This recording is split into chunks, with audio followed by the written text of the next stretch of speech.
Welcome everyone. We're so excited to share our 3 years of Jepson memories with all of you.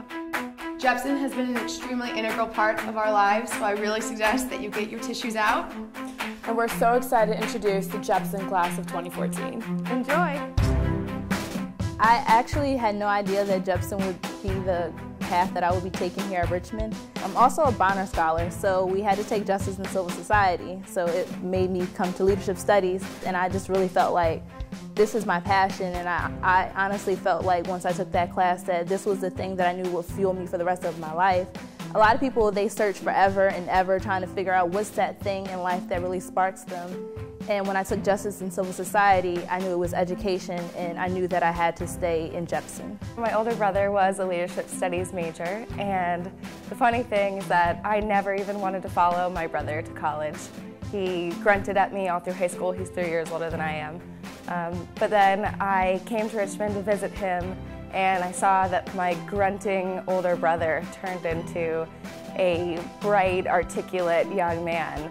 And I thought there must be something special about Richmond. And I think what I realized was that it was Jepson. Professor Kaufman, who I'm sure most of us know quite well, came in and really challenged the class to think about what he was assigning to be read, and challenged everybody to have quality discussion questions, and that's when I thought that I really wanted to get into Jepson. So when I was looking at colleges, we looked at over 26 schools. My mom was a little gung-ho about the college search, and Jepson really was what drew me to Richmond. I always left class kind of thinking about the topics that we talked about, and I didn't have that experience with any of my other introductory courses, so that's really what grabbed me. It was just something that stood out to me right away, and I think Jepson students think differently than other students here on campus, and I wanted to challenge myself with that. I chose Jepson pretty much before I chose the University of Richmond. I was trying to figure out what I wanted to major in, and I had no idea, but the Jepson School, I came to all of the information sessions, and I heard about the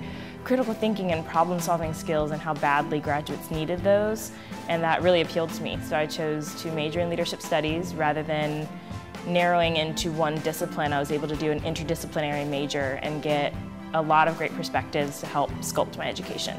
So I chose leadership studies in Jepson kind of to complement my Robin School of Business Education. Jepson is a completely unique experience. I took Leadership and Social Sciences my first semester, and then Justice and Civil Society my second semester because I'm a Bonner.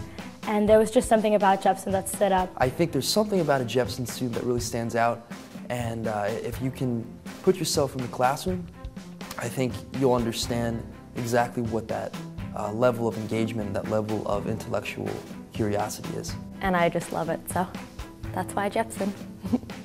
One of the biggest takeaways that I'm going to get from my Jepson experience is to never take anything in the world around us at face value, and to always question what I'm seeing and what I'm learning, kind of asking those critical questions as to why is this happening, what led to this point, and how do we maybe work on fixing these things based on lessons that we hopefully have learned from the past. I feel like it showed me that there's so much else out there. There's so much you need to understand and study and think about. You know, there's a lot more than just one perspective on something, and I think that's probably the biggest thing I took away from Jepson. The world is increasingly more complicated and more globalized.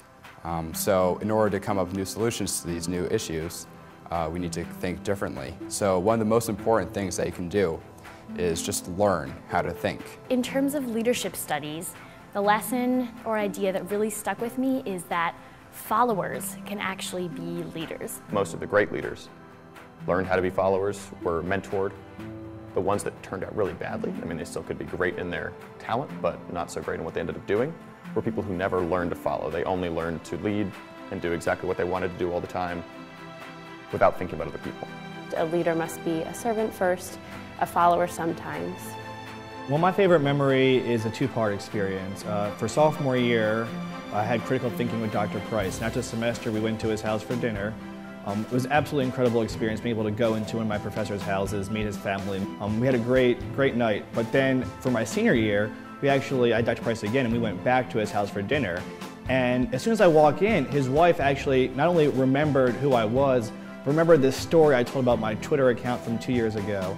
So just between the whole 2-year experience, it really shows the relationship that we do have with our professors here, that we're not just a name, and even out of the classroom, 2 years later, they still remember us and want to continue this relationship with us. My favorite Jepson memory was the Jepson at Cambridge program because I got to see the UK and meet new friends. Well, my favorite Jepson memory is when my social movements class staged an uprising against THAAD, and we all decided not to complete our quizzes, and instead we all just wrote "There is power in a union" on our quizzes. I've spent an amazing semester tutoring different inner city school kids. We got to go into the community and volunteer. We got to go to Spain for a week. We got to put on the Merchant of Venice with members of the community, and it was really fun. I did a police ride-along. I got to have dinner with President of Czech Republic. I got to volunteer at a preschool, and I really loved that. I will say it's extremely hard to choose my one Jepson experience because there's been so many that I've really enjoyed.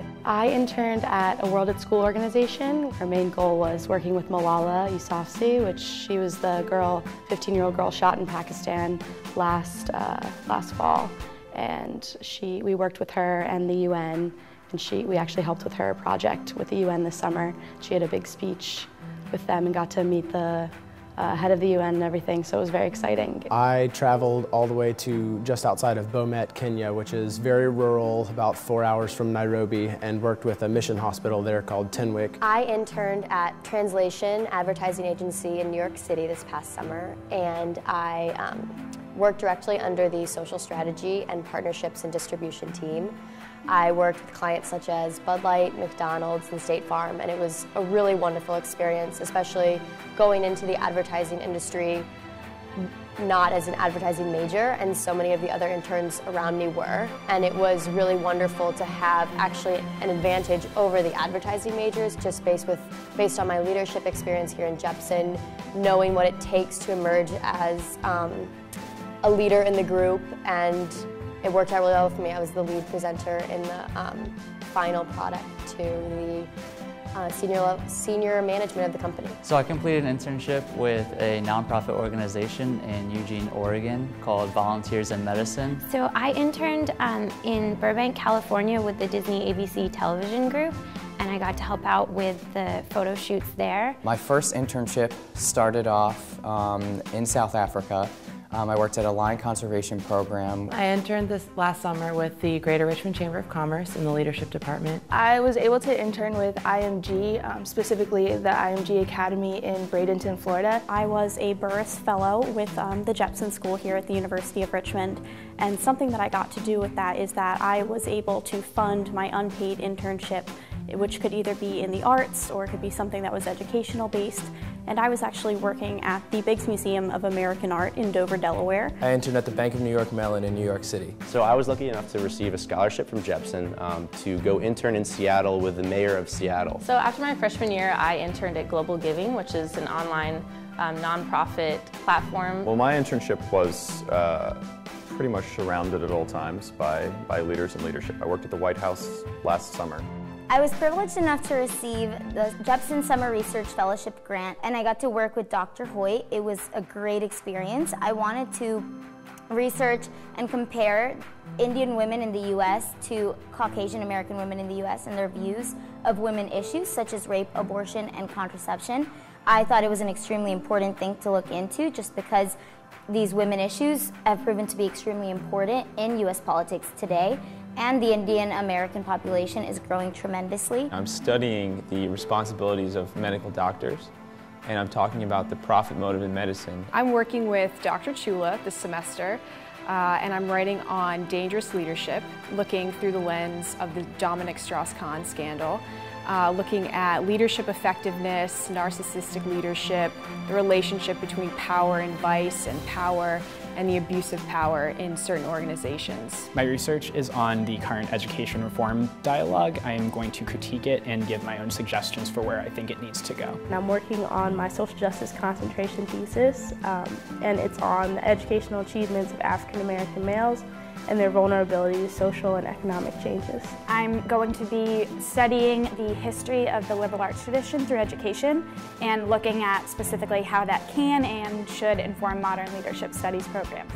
My favorite class was also my toughest class. and that was leadership ethics with Dr. Flanagan. Leadership Breakthroughs, which was actually taught by Senator Tim Kaine of Virginia. Professor Martin's History of Economic Thought. My favorite class was Leadership Stage and Screen with Professor Bazzaio. My favorite class at Jepson was Learning Creative Learning, taught by Dr. Shields. Theories and Models and Conflict Resolution courses. My favorite Jepson class was probably Justice and Civil Society. My favorite class was Justice and Civil Society with Dr. Kaufman. Every single class listed was something that I was interested in learning about and wanted to take. I think my favorite class actually was probably the toughest class at Jepson. The Leadership Capstone Ethics class was definitely the most difficult and for me the most interesting. I would say that the toughest class I took was Leadership Ethics. Ethics. Ethics. Ethics. Ethics. Ethics. Ethics. Ethics. Definitely ethics. I remember first going into that class the first day thinking, oh no, it's the dreaded ethics class, what am I going to do? I want to be a guidance counselor, preferably in an inner city middle or high school. And then I want to work for the Board of Education in New York City and change policy. And my #1 goal in life is to get the bars taken off of the schools. I think that the way schools look has a huge effect on how kids learn, and the aesthetics and what environment kids are placed in really has a big impact on the way their brain works and how they can focus and concentrate on what needs to be learned. And so I want to hopefully do that, because going to public school for a few years before I got a scholarship to private school, I hated the environment I was in. I felt like I was in a jail, and I know that other kids experience the same thing, and I want to change that for them. I am planning on doing a dual degree program for a master's in public health and a master's in science of nursing.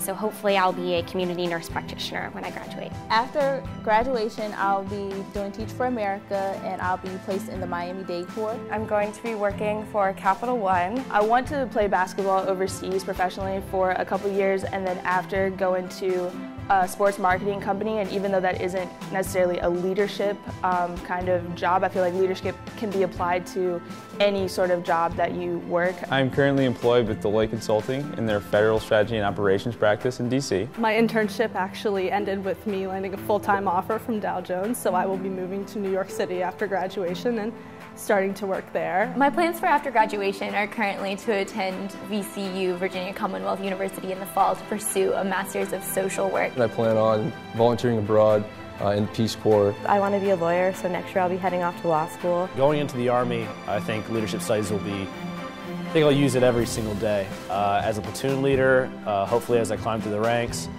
especially as a young lieutenant, being in charge of 30-some-odd people, some of whom are more experienced and older than you. Leadership studies is going to be tremendously helpful. So next year I will be moving to New York, and I'm working with PricewaterhouseCoopers in their consulting firm. And I'm hoping to be aligned with their sustainability and environmental portion of that firm, because I'm double majoring in environmental studies and leadership studies. And I'm anticipating that I'm going to be using a lot of my knowledge that I learned in Jepson, including public speaking and critical thinking, that have really been focused on in most of my courses.